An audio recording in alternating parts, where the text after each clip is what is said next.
I No don't think doubt. there's things humans do that are more capital intensive than shooting things into outer space. That just doesn't seem to me like a sustainable business model. It's one of those spaces right now, unfortunately, that is maybe turning into a fad. We are obviously in Canada going to see consumer spending drop. We don't have a choice.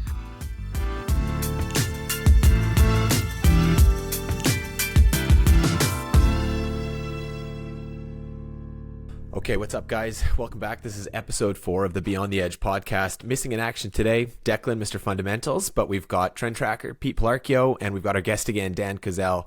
Thanks, boys, for joining us. Let's just kick it right off. I want to get into some news here. First thing we're talking about is a meme stock that some of us have loved to hate over the years. AMC brings a little bit of joy to my heart to actually see that it's now hit an all-time low. Here's a meme stock I never understood. If you were somebody who bought this in 2021, I guess, you were paying over $300 a share. Stock's at a fraction of that now, rightfully so. I think people forgot it's a movie theater, not a tech company. So I want to start here, guys. Pete, I see a smile on your face. Why don't I pass the mic over to you? Any high-level thoughts on AMC? What do you think of this hitting an all-time low? Well, I think I should maybe put on Mr. Fundamentals hat here and say that it's probably easier to assess the success of a movie theater in their future business. However, I will still defer to being a trend tracker. Trends are going against AMC in terms of, other than a Reddit rally and another short squeeze, I don't see overall movie theaters ever really coming back like they have. Personally, that's something I actually haven't done. Post-pandemic, have not visited a movie theater since. It's just hasn't been top of mind. So in terms of what they're doing to get people back, I don't think it's a gold standard in movie theaters. I think there's a great comparable actually here in Canada with Cineplex and what they've done to actually brand themselves more as an entertainment company. Cineplex has launched the Rec Room, which has been, I think, a huge success for them, expanding to F&B and games, and then actually a Top Golf partnership that will be bringing them to Canada. And in terms of overall trends, we are 1/10 the size of the USA. AMC is a very small foothold in Canada, if anything left. Cineplex, I think, has 70 to 80% of the market share here. Cineplex theaters gets almost as much interest as AMC, and only being in a country 1/10 the size of the United States. So Really? I think, I think there's a company that really adapted to consumer trends, probably saw the writing on the wall in terms of streaming and what was happening. And I don't think AMC is going that way. However, I mean, their revenue is way up now that people can go back to theaters and they continue to beat earnings. So I think that kind of opens the floor back to you guys for a bigger discussion. Well, Dan, you spent time down in the U.S. Have you been to AMC? Have you ever seen one of these theaters? Long time ago. They came out with, pretty attractive like food and beverage. It was chill. Like you'd have like a couch. But to Pete's point, I think the way that Cineplex has adopted their business model, and I think what we're seeing a lot, I was in Miami last year. There's this movie theater called like iPix. That's the model that everybody is trying to follow. And iPix is really sick because it's like you literally are in like a couch or a bed, and you could order food with a butler type of style. I don't know what the actual word is, but you could literally have there's a tablet at your table while you're watching the movie. You can order food and they'll just bring it to you. I think that's where that's evolving. It's going to become more of like, hey, what am I getting for a bang for my buck? The problem is prices have gone up so high that like, okay, people are not going to spend, $23 to $30 on a movie ticket if there's no actual like comfort, value, or recliner. There's a movie theater down my street, small business, but they've adapted a recliner in the movie theater so you can actually lie down and just like, that's where that business model is going. Again, I'm not an expert in this field, but I think you just have to be a movie connoisseur, especially last year. Like I saw Oppenheimer and I saw there was another movie I saw, I forget the name. It was really popular at the time, but movie theaters have adapted, and that's where this is going. And it just so happens that small movie theater in Miami was probably ahead of their time. Mm-hmm. Yeah, I think that makes sense. I'll echo the thoughts on Rec Room. I'm not sure if AMC has any kind of initiative like that, but I wonder, like the CEO of AMC was saying that each guest that comes through is now paying 30% more. I forget how he worded it. Contribution to revenue was 30% higher per guest, which is no surprise. Ticket prices have gone way up. Maybe they're pushing more upgrades as well for the customers, but like that just doesn't seem to me like a sustainable business model. Good for them. For revenue actually is quite a bit higher, in spite of the fact that since 2019, number of people attending their theaters is down 16%. So they've actually boosted revenue even in spite of a declining business model. It just makes you wonder, what's the future of theaters? Just like you said, I think you guys nailed it. I just don't see that. Yeah, I saw two movies. I saw Oppenheimer, I saw Mission Impossible. Obvious theater movies. I loved it. But I'm sitting in there, these are popular movies, and the theater was half full. So how do you carry such a gigantic fixed cost? Like if you look at their operating, like their expenses, their rent is giant. The cost they have to pay for the films is giant. Their operating expenses in general are massive. So it just chews through revenue so quickly that you'd have to show me some wildly exciting turnaround plan. I think Cineplex, just like you guys said, I actually didn't know the Topgolf thing. That's really cool. I think that's so smart. Unless you have some massive idea like that, I just don't see where a movie theater business gets exciting, especially when you're carrying almost $5 billion of debt. In with only what you could call an inopportune time. 700 million cash, I think, on their balance sheet too, right? So it's like right. You got a big liability there you got to service. And how do you, like, where are you paying that down? So they're actually issuing stock to cover liabilities. So if you're an investor, you can guarantee you're getting diluted because to give them credit, they've actually, their financials actually have improved. Like they squeaked out a tiny profit. I think it was $12 million last quarter.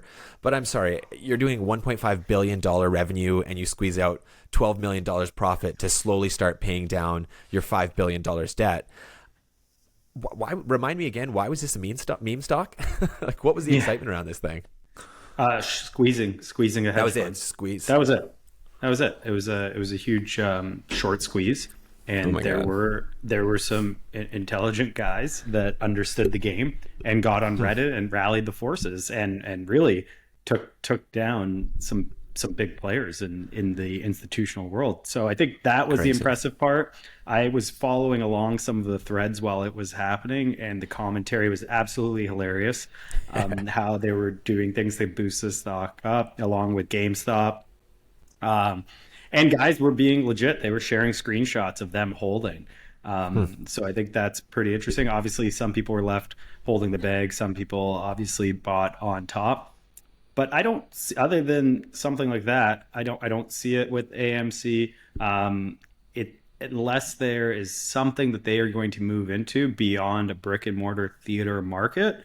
How does a shrinking market work with $5 billion on debt? Like I would say, come in, potentially right size the business. That would be a good plan. That doesn't help them servicing debt. I don't think any shareholders want to hear about right sizing. And the market is shrinking, and the consumer trends that I'm a firm believer in have fundamentally changed forever. I do think Dan brought up a good point. Something I didn't bring up about Cineplex was their innovation moving into VIP theaters as an early adopter was huge. I think when you were thinking of, as you got a little bit older, the idea of not being able to reserve a seat was crazy, going in 30, 40 minutes. And then the production companies themselves aren't releasing movies to theaters like they used to. They have to be these blockbusters to kind of go into theaters. And things that I was thinking of in the past couple of years that would have got me out to a theater, Top Gun, Oppenheimer. Oppenheimer was certainly something I had actually wanted to go out and see. It didn't work out, but that would have brought Barbie. me there. That's 100% on my list. Ken, really, it was more Ken. But that would have definitely got me out there. So I think I don't see it. I don't see it, like, other than going past where it's at now. The least growthy stock that was treated like a meme stock. I'll never understand why, but we had to talk about it. It's AMC. It was all over Reddit in the heydays. But I don't really want to spend much more time on it. I mean, Dan, do you have any final thoughts on that, or can we just jump ahead to our little Kathy Woods discussion? I would just add one thing. This could be a good trade, because the stock from a technical side is completely destroyed, And over the last 4 or 5 months, there's been accumulation. This is not an investment. If you want to play this, wait for the opportunity. I think there's a good trade here that could be made here because there are a bunch of gaps on the chart. So if you do see AMC one morning at $20, that's probably another pumperoonie. You might want to take your money out of there at that point. I'm glad you took the advantage of Declan not being on the pod this week to sneak that in there. Yeah, right. Would Declan love a movie theater? I could see it. But he then might again, still go. He might still go. Might go on date night. What would Mr. Fundamental say? Can we just tap him in here? Maybe, okay, we see the debt on the balance sheet. We know he wouldn't like that. Improvement in fundamentals, I'd say that would be a positive. I don't see any kind of near-term massive liquidity crisis. They are they are making cash flow. Their interest rates are probably not going to move too much because I would just assume a lot of them are locked in. Mm-hmm. But it's just a huge fixed cost, huge debt, low growth, total addressable market is shrinking. No dividend. Forget AMC. Yeah. No AMC. No chance. We don't like you. You're out of here. Maybe a trade. Dan, we'll come back and see what happens there. Okay, Kathy Wood. Let's move on to the shiny stuff. We're going to talk about Rocket Lab. So the news that Rocket Lab landed a gigantic mystery U.S. government contract for nearly $500 million. That is well known. That's not brand new. I think that was about, I want to say 2-3 weeks ago. Kathy Wood started buying more. I saw a little alert this week. I'm trying to get a strong view on Rocket Lab. I'll give them the credit that it seems like one of those stocks that is clearly showing traction. U.S. government, if we know anything about government procurement, they don't just give away contracts. It's a very long, lengthy process. The Space Force budget is increasing significantly. So I got to say, from a total addressable market point of view, I like that. From their relationship status with the government, they clearly have it. I like that. They have many successful launches. But you look at the stock chart and it just absolutely rallied into July and then cratered almost 50%. And I'm reading press releases and I can't find anything that's like an obvious reason for it to fall. Maybe it was just the summer blues. Like we saw a lot of pressure on certain growth risky assets over the summer. So I don't know.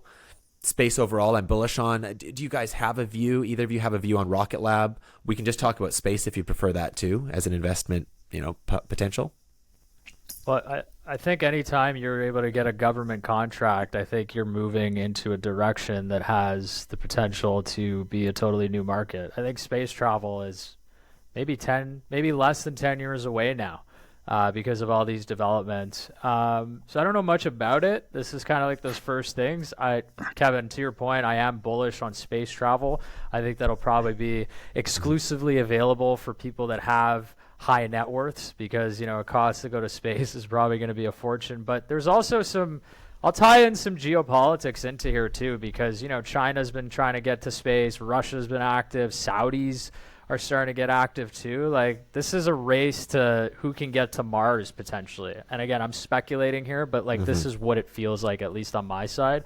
From ARK, I mean, we'll see. Kathy Wood is Kathy Wood, right? Yeah, I think in space in general as a business, it's interesting a few different ways. I mean, yeah, the Rocket Lab is interesting. Kathy Wood started buying in as a SPAC in 2022.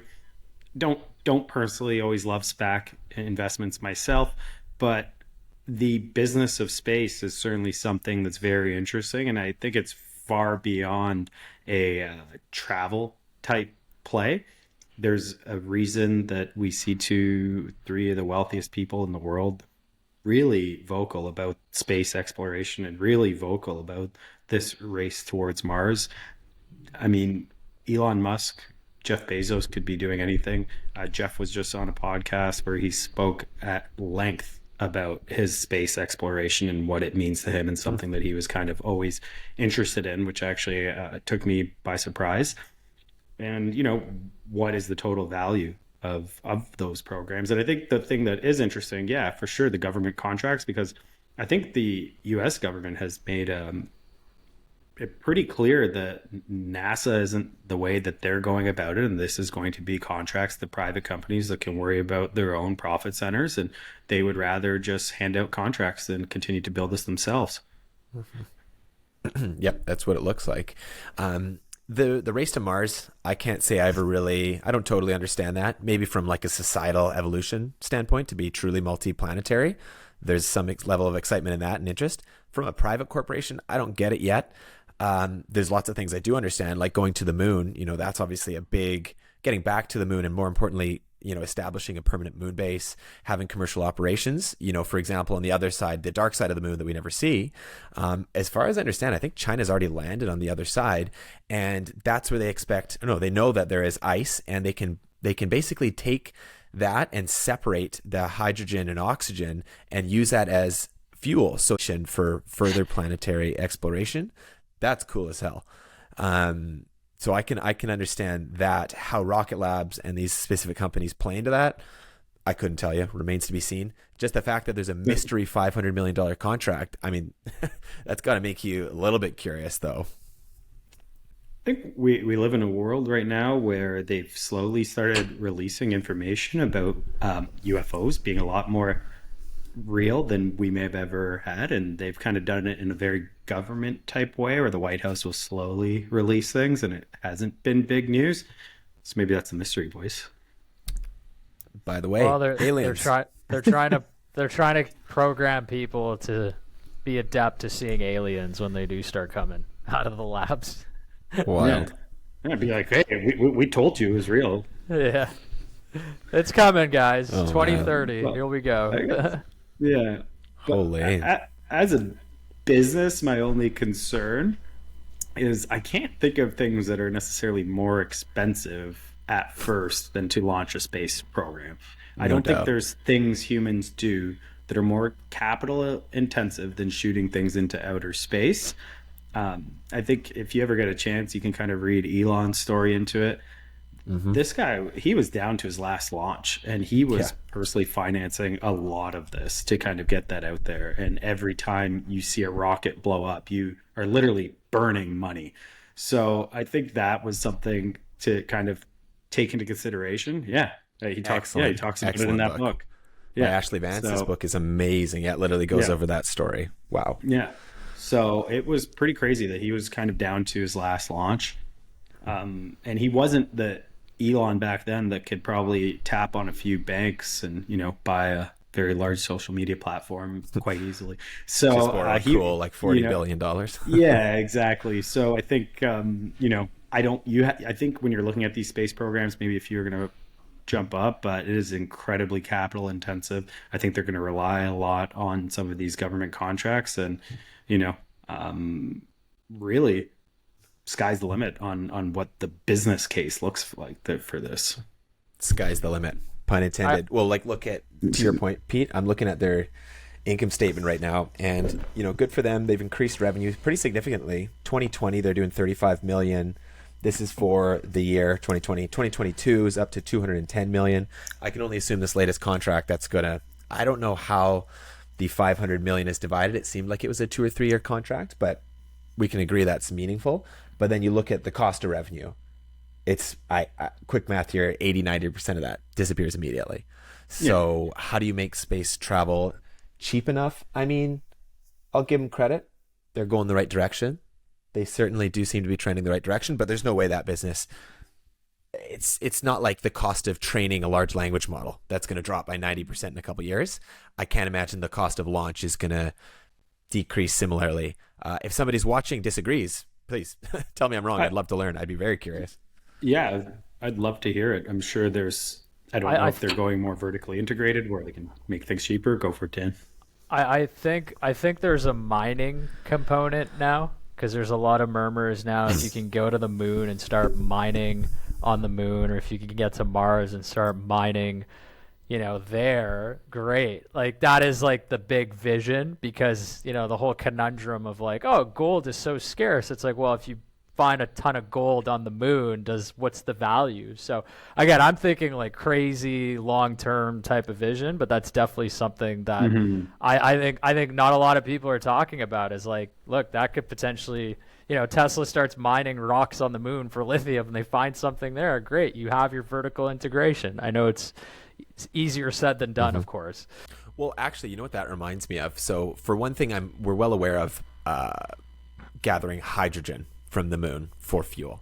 But in addition, I've heard of people, I have no idea how far along this is, but landing, clearly not a spaceship, but some kind of space-bound mining apparatus on asteroids and mining them for rare earths and things of that nature. Like, I don't know how logistically that works.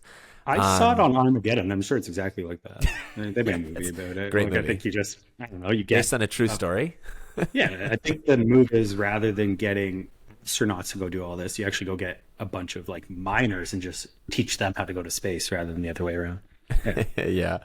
So there's clearly all kinds of commercial applications, even manufacturing in outer space, because the gravity, the lack of gravity, apparently it can bring down costs on heavy manufacturing. Like, there's just so many interesting things.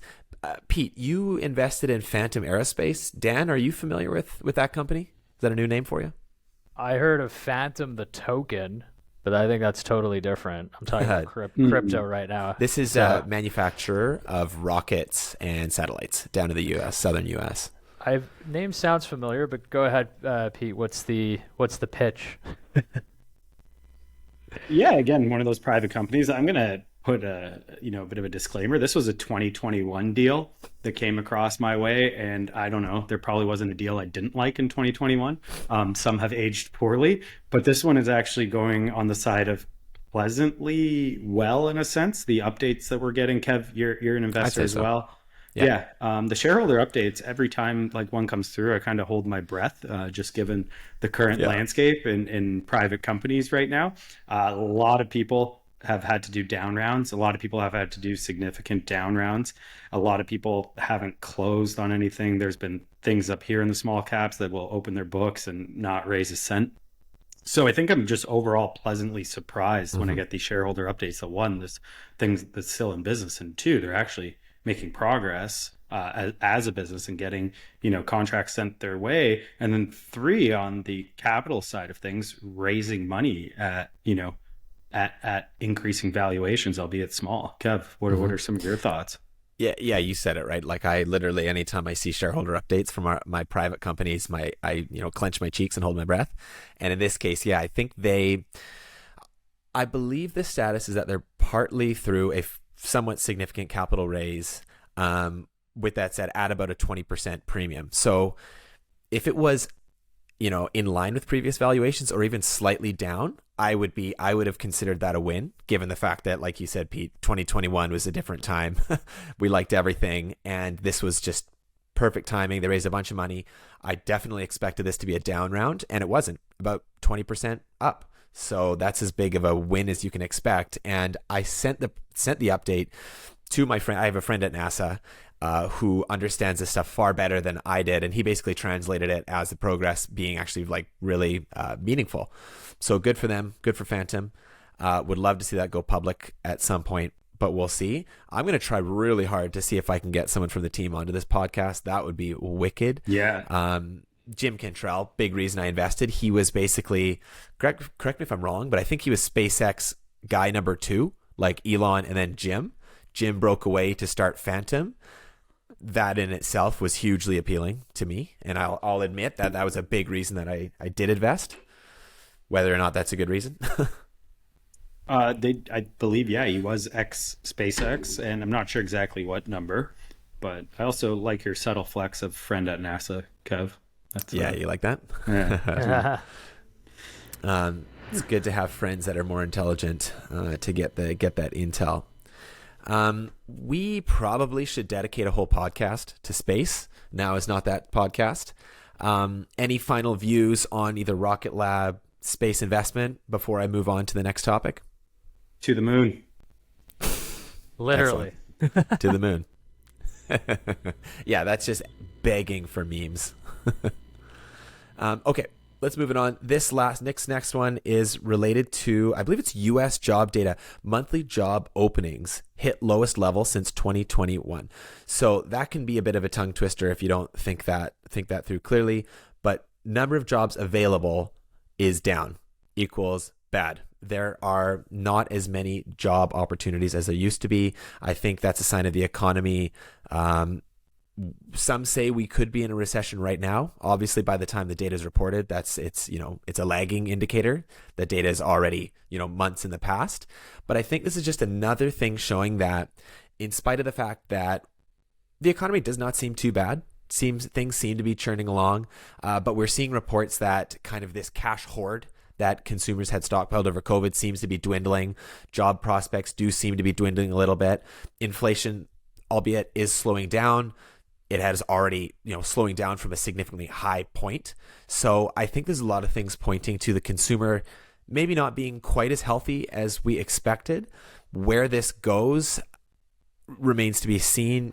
Pete, I know you're very into the kind of economic side of things. Do you have any views on how the consumer's doing right now and how that may impact the market? Oh, we have a tale of two economies, I think, going into 2024. We have a US economy, just with the way that their mortgages are set up, is going to go into 2024 very differently.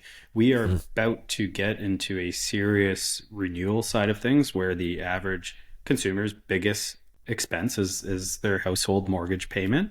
And can go up anywhere from 20 to 40% for people starting now. Wow. So I think the American economy, where people can lock in for 30 years, is going to be a lot more resilient. And we are obviously in Canada going to see consumer spending drop. We don't have a choice. That's it. And I mean, I think it's been a game of chicken a little bit here in terms of what's going to happen with our central bank in Canada, with our big five banks, how long the delay is going to be from them to actually potentially see rates drop. Bond yields are dropping, but fixed rates aren't dropping as much. So those are kind of, some of the initial spending side of things. So I think the US economy is going to be a lot more resilient than Canada. And then in terms of this news, as a business owner, this is actually good news to a lot of business owners. The labor market was incredibly hot. All that money that got pumped into the economy created businesses or created funding for businesses where people were hiring like crazy, and you had to cater to a lot of employees' desires to get them. And one of those desires is a lot more pay or compensation in other ways, which was making it more expensive to run your business. I'm personally seeing salaries come back in line. A lot of what people's requests are asking for, because there's not as many job postings. I think when there was job postings going up like crazy, an employee could look at you and be like, well, that's fine, I'll leave tomorrow and get 10 offers. So I think business owners across the board are seeing this as fairly good news. And, funny that I think, Kev, you and I chatted on this topic just a little bit before as well. Funny to see these types of things be good for the market because, it's kind of a little bit counterintuitive. But I think this is good news for the market itself, that things are balancing and finding their way on what's, quickly becoming a bit of a 5-year cycle, as, some of this stuff started in 2019 and, we're going into 2024. It can be funny seeing how, bad news can be good at times, where the market looks so far out that you see something. It's not obvious what makes the stock market go up or down. Like earnings could come in weak, and that could signal to the market, okay, well, then the Fed's probably going to have to lower interest rates, which therefore will be good for the stock market for reasons we've covered in the past. And then we're looking so far out that the stock market starts to rally. So bad news is good, but at times, and it seems like we see a little bit of that here and there still. I was just going to add, because Pete, I echo your statement. I think Canada is actually much worse off than the U.S.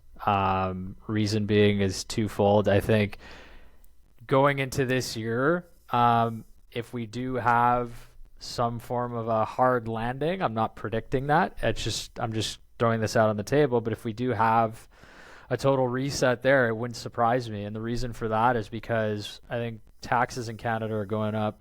Yields have slowly started going back up again. So that's another thing. What does the Bank of Canada do? What does the Fed do? That's obviously tied to the jobs market as well. But I think Canada is in a much worse position than they were in 2008 when the U.S. had their whole reset, mortgage-backed securities, that whole crisis that unraveled. Canada was pretty safe at the time. It's not the same market now, especially with housing prices the way they are. And I think, markets like Vancouver, Toronto, They're all bubbly. Montreal is slowly starting to get into some form of a bubble territory, but it's not quite there yet. So again, this is not a prediction, but just something to keep in the back of your mind. Like, you're right, there are two different kind of stories playing out here. The other thing that I think that jobs report probably omitted was how many people were working 2 or 3 full-time or part-time jobs, right? They could say, hey, the economy's fully employed, right? Everyone's working, but it's like, wait, is Sally, who's been in the workforce for 20 odd something years, she's got to work 3 or 2 jobs just to get by, to keep up with spending. So again, I feel like some of this data is leaving that part out. We'll have to see.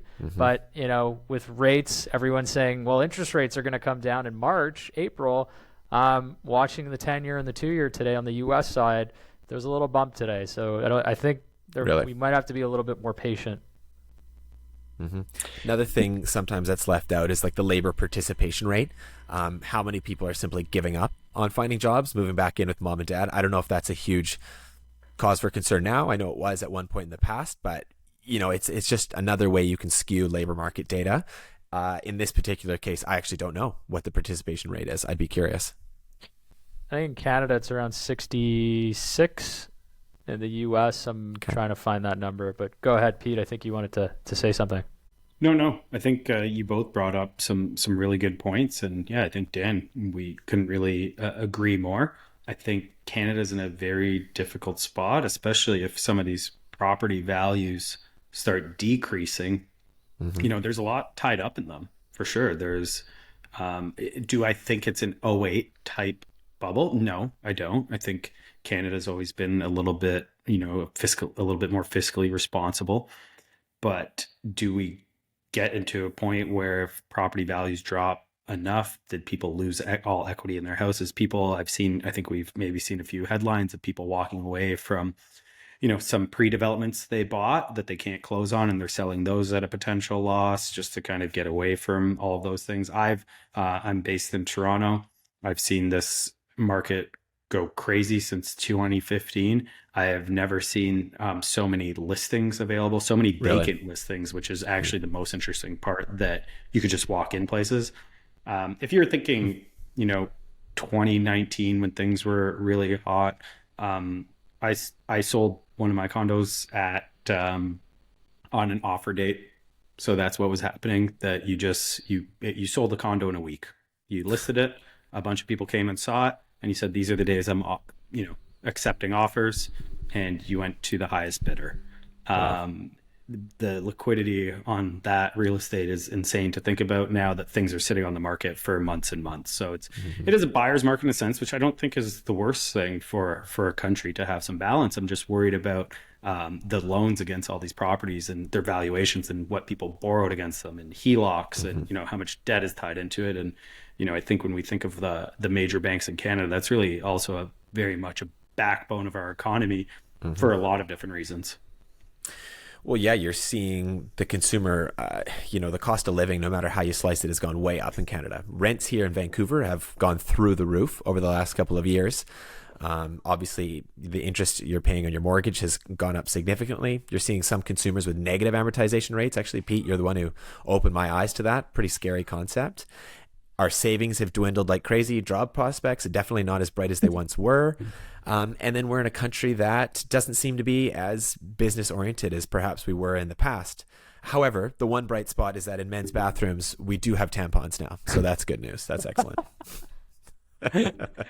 I was waiting for a bit of a curveball. Yeah, exactly. Because everyone's like, oh, Canadians are so nice and friendly. And now, I don't know. Pete brought up a good point, though. It's like your biggest expense is your mortgage. I'd say your bigger expense is your tax bill at the end of the year, which unfortunately in Canada we just get annihilated. Roasted. I think we are exceptionally great at finding ways to tax people in this country in so many different ways. And I think I think the average Canadian is paying a lot more attention to these things than 5 years ago. If you had these conversations 100%. In 2019, things were a little bit more hunky-dory.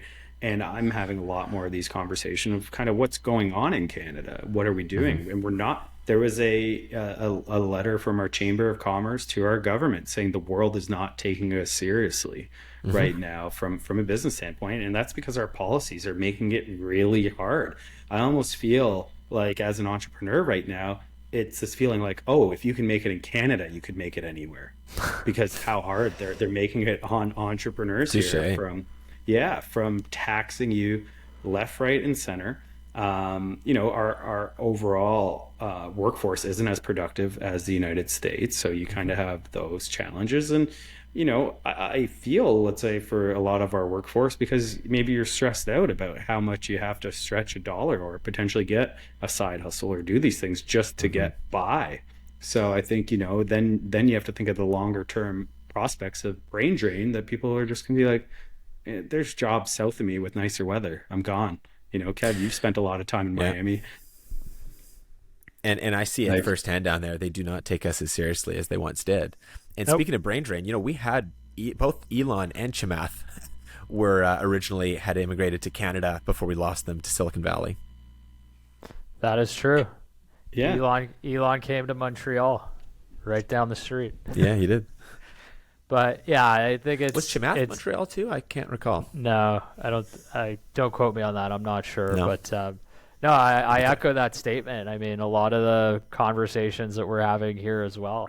Quebec is also one of the higher taxed provinces, especially when you're making north of 120, 150. They start coming after you pretty hard, and we have to file 2 different tax returns, right? I think the rest of the country, it's just one, and then you integrate it into both. Well, we have to file 2, so it creates even more chaos. And a lot of people are leaving here, especially a lot of English people. So we'll see what happens in Canada. That's all tied back to the labor market and discretionary spending at the end of the day. Well, I would love to continue our harp on Canada, but perhaps we come back to that another time. There is one more section I wanted to do before we wrap this up, and it's this maybe a little bittersweet. I want to talk about plant-based stocks. Now, what we do is we've had trend spotting discussions before, where last time we discussed AI as being the very clear breakout. Let's talk about plant-based stocks. Let's rewind back to, I guess, 2020, 2021, when it was the heyday, and then discuss what's happened since then. So as a recap for anybody who perhaps wasn't as familiar, there was a point in time where Beyond Meat was probably quite literally the only publicly traded vegan stock. Earnings were looking good. Every fast food chain on planet Earth seemed to be rolling out Beyond Meat, like their incorporation of Beyond Meat into some of their products. Then we were very public about the Very Good Food Company. That stock exploded in 2021. It was the top performing IPO in the world across exchanges. So very bold statement, but very true statement. And subsequent to that, it's been nothing short of a nightmare for the whole sector. Beyond Meat is now purely in penny stock territory, so it's come way down. And I think you could say that same story to virtually any other high-flying plant-based stock. So I want to first kick this off with Trend Tracker. When you look at this, there was a point in time where we were looking at charts of plant-based food stocks doing this, and you could pretty much map the Google Trends data showing something similar. So what did you see back then? What have you seen since then, Pete? Let's kind of kick it off there. Oh, I mean, yeah. So if we were thinking around 2019 to 2020, there was a lot of things contributing to a boom of plant-based. And what we are seeing now is that trend is gone, guys. It is over. People are not doing that. The overall consumer intent is not going that way. If I'm looking at it, I'm going to put this in fad territory. I think people experimented, and I just don't think it's something people stuck to. I've seen in Toronto, we saw a lot of plant-based, almost fine dining-ish places open and close. We saw a lot of people try to jump into this, whether it was through CPGs or something along those lines. That's not it. What's shocking, the trend now that is actually 5 times more searched than plant-based diet is the carnivore diet, guys. So, Wow. I mean, humans were a funny bunch, and we Oh my went God. from soy to beef. And, I think this is going to be an interesting trend to watch, because interesting carnivore diet actually exceeded right now the peak of plant-based diets. And we saw kind Really? of yeah. So I think that's really interesting. I think plant-based kind of hit a bit of a perfect storm. You had a Netflix, doc come out right as we're going into a bit of a time where everyone was really worried about their immune health and what was going on there, and at a time where people could sit at home and read and order, and have to order some food online. And some of these newer plant-based companies that were coming out had a much easier time adopting going into an online experience than in a dated company that would have had to change tons of infrastructure and ERP systems and things getting people. So there was this, and then the fact that the stock market was absolutely ripping. Yeah. So all those things happening at once was a bit of a perfect storm. So the trend is going the other way. I don't think it's coming back. I think it kind of peaked on that side. But what is interesting is definitely this carnivore diet.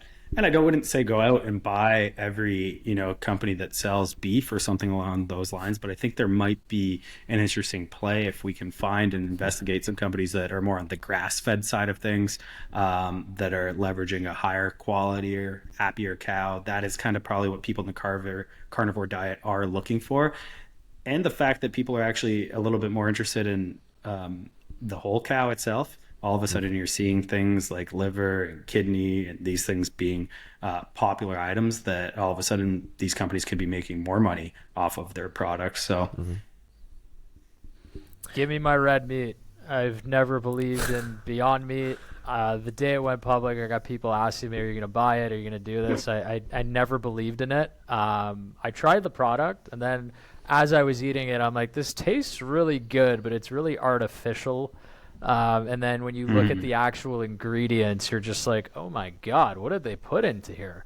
So the day, and I remember the day I saw those ingredients, I said, I'm never touching or buying this stuff ever again. Right. So, it's one of those spaces right now, unfortunately, that, is maybe turning into a fad, because of the way, it was executed. Demand is decreasing.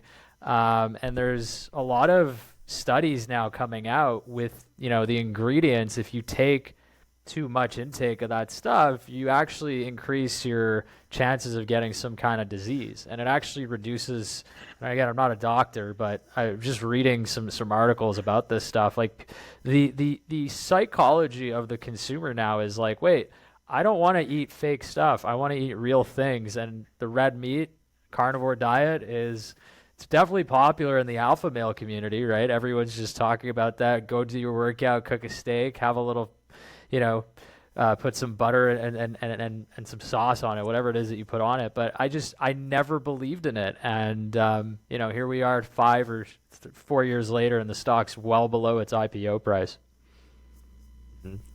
I mean, I was a definite advocate for a while there, and it's not like I've turned against plant-based, because I think there's enough research, there's enough literature out there to show that if you do eat like a whole foods plant-based diet with adequate protein, you're probably going to be pretty healthy. And I don't think anyone would be shocked to hear if you eat beans, rice, vegetables, you're probably going to be okay. Probably decently healthy. And if you add a little bit of meat to that, lean meats, it's probably even a little bit better still. I think people just love to go from the extremes, looking for some kind of shortcut to success. And it blew my mind in the time, because very good food company did exceptionally well. I've got a whole video about that on the channel, about how I made a lot of money on that as a trade.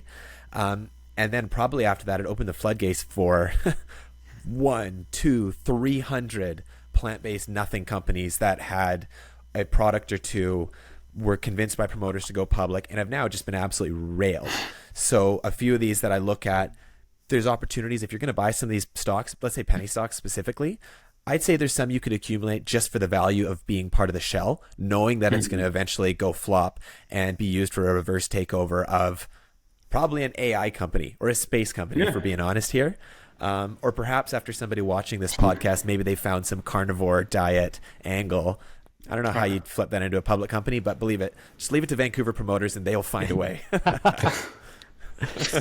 They'll figure it out. But if anyone watching has a farm, right in. Right down Homer Street, right? Or Hastings in Vancouver. That's like the popular promo How street. is the Howe Street. There you go. Notorious. Shout out to all the Howe offices. Talk to a broker. Yeah. Howe Street broker is not something you want to say if you're going through New York. That's for sure. Yeah, I think. I think the best thing to happen out of the plant-based space was that's how Kevin and I met. We met on a Yeah, plant-based deal actually way back that's true. during the heyday. Yeah, So rest that in that peace. turned out well. But yeah, I think we're saying as a trend, this has probably shifted. I think at the end of the day, though, is how these companies are set up. I'm still a private holder. I think of two plant-based companies. One I'm not expecting much from, but the other one is actually vertically integrated. A company called Above Foods did them in mid 2020, late 2020, probably. What I like about them is, guess what? They're vertically integrated plant-based company, and they do CPG. So let's not go crazy, guys. Like, it's still vegetables at its core, as long as, like, yeah, like a Beyond Meat product that is, maybe a bunch of stuff that's artificial and not good for you. Investing in a company out of Saskatchewan that also has a bunch of grain and vegetables and produce and can convert that into CPG on shelves, doesn't have to just go to a plant-based consumer. And guys, I eat vegetables. So I think that's still important. I think feeding the world is important. There's more people being born. So I don't want to, let's say every quote unquote plant-based company isn't great, but if you're looking at the supply chain itself and you found companies that had kind of access to their own farming, I think that's interesting. Yeah. So Yeah, let's say from I'm for that. I'm okay, for Dan, that, you by the never way. believed in plant-based stocks, but I'm I but I'm believe sure in you could CPGs agree though. that okay. And you CPGs, also believe that over that period you could have could have or maybe did make a lot of money on the plant-based stocks regardless of your opinion. Fair? yeah, I think so. I mean, it was definitely like if you knew the business and like you just even looking at some of the charts, like yeah, like there was some great returns there. It's just if you're trading, it probably makes sense. I just from a CPG side, that's a space where there's a lot of activity happening right now. That are private deals, and I'm not gonna name names here yet, but I've got a good friend right now. They're working on a CPG company. They're looking to take that thing public once they hit 100 million run rate, and that's going to happen. And that's all vegan products. Like I think that's Nice. great stuff. There's demand for that stuff, but to Pete's earlier point, it's like what is the trend, right? And they always say, yeah, the trend is your friend, but for how long? You know what I mean? Until So it isn't. no, Yeah. exactly. So like you can't really time it. I think you have to have as much information as both of you have, like with those two plant-based deals that you were talking about. Made money, congratulations. On to the next one. Yeah. So the reason I kind of teed you up like that, Dan, is because going back to Trend Tracker here, let's just say purely as a trade, let's talk about following that trend. Like how would you know to get in and out of that trend successfully? Now, anecdotally, I see things like Pete, you mentioned that Netflix documentary, that coming out, Game Changers being extremely popular, looking at obviously just the clear rollouts of plant-based into fast food chains like A&W and Wendy's and McDonald's, etc. So there's some kind of things like that you could have seen and been like, okay, maybe this is a trend, I can feel it. But Pete, could you add data to that? Like what would you look for if you wanted to spot an upcoming trend like that? On one of the plant-based stocks in particular, That's just I'd being an say, example. Just as an oh, example. Hopefully we can yeah. apply that So to other things. I mean, I think as people continue to watch along, and if someone's actually watching an hour into this, I commend you, and feel free to hit us up for direct personal advice. We appreciate it. Hit the But I subscribe think button. there's a big mix. Yeah, hit the Yeah. subscribe button, and if you're still watching, you'll get a one-on-one coaching from Trend Tracker. Feel Yeah. free to Why to tune not? in. Yeah. I think there's a big thing in my investing that I do. I fundamentally believe a lot of things still fall into a type of decision making funnel where the first is awareness, the middle is consideration, right? And then at the bottom of that funnel, you're kind of making a decision. You became a customer or purchaser of something. So again, on that kind of perfect storm, you had that awareness come in from something like a Netflix. And then the middle, you had that consideration. Well, that's trust factors. Your friends are telling you about it. You're seeing good news. You're seeing good PR. You're seeing good studies about how this is healthy for you and it can reduce all these bad things for you. And then you become a purchaser. So That's really what I do. And I look at a lot of those awareness things, those top, what I call top of funnel consumer demands. And there's a lot of great tools out there. Working in the digital advertising space myself, I have access to some paid tools that really let me see some things and see under the hood of popular sites. But Google Trends is a great spot to start seeing what the world and what country is searching for and how often they're searching for it, and is it, if it's going the right way, then it doesn't give sentiment. So take that with a grain of salt, that a big spike could actually be bad Mm. things. So double check that, and then work your way down. Read reviews, read how people are talking about it, understanding what the consumer is doing, and then start using some logic on that. And that really is how I look at a lot of consumer demand. And then from there, start looking at some companies, and then tap Mr. Fundamentals on the shoulder and be like, does this thing have a chance? Or if you're looking for a trades, tap small cap on the shoulder and say, what's going on here? Is this hot? And if you're really advanced, really understood, start how to read SEC filings, or up in Canada, CEDAR, and learn how to read a cap table, because that can be super important, especially if you're looking for more of a trade. Yeah, especially if you're looking at the junior stuff, cap table is Cap number one. table is clutch. We don't want 100 million shares out. Yeah. We'll do in Yeah. the educational segment all about share structure. If anybody really wants to learn, it's a dense subject, but arguably the most important if you're trading penny stocks or anything junior. Well, boys, we're coming up on an hour here. I think we got through all the topics I was looking at. Slightly shorter podcast today. I think we're okay with that. This was episode number 4, Beyond the Edge podcast. Gentlemen, thank you for coming in. This is a fun chat. For those of you new to the channel, subscribe. We film these every Thursday, release every Sunday. If you're in our Sunday Snapshot email newsletter, you'll get a direct link to the episode there. Otherwise, find it here on YouTube or our socials on Instagram at edge.investments. Gentlemen, thank you for coming in. Hope you had a good holidays. We're back at it. Happy New Year, gents. Awesome.